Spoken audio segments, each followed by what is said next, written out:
Hello dear student welcome to the सरकारी news YouTube channel. तो आज ये वीडियो माध्यम मु आपण माननकु मैट्रिक रो रिजल्ट सर्वप्रथम किपरि देखि परबो आपण माने से विषय मु आपण माननकु तथ्य देबा को जाउछि।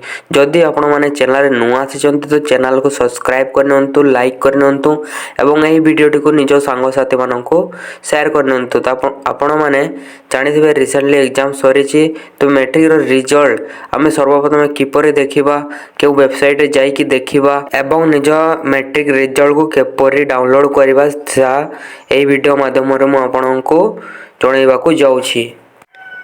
तो आपण माने एठारे देखि पारुथिबे सर्वप्रथमे आपने क्रोम ब्राउजर जाई कि बीएससी ओडिसा सर्च करिवे। एठारे देखा जाउथबो बीएससी ओडिसा। तो आपण एठारे सर्च करबो। प्रथमे आपण बीएससी ओडिसा सर्च करबे, तापर जो लिंक फर्स्ट रे आसीबो ताको क्लिक करबो। तो क्लिक करबा परे आपण टिके तल को स्क्रॉल डाउन करबो। तापर स्क्रॉल डाउन करबा परे आपण एठारे देखि परबो लेटेस्ट अपडेट।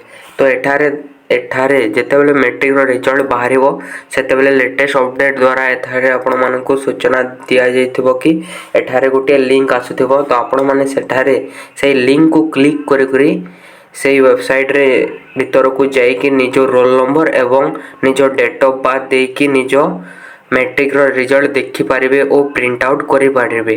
तो आपण माननक पई या तिला एक गुरुत्वपूर्ण सूचना जोटा को मु आपण माननकु देई देइछे।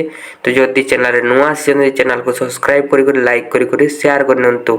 सो थैंक यू।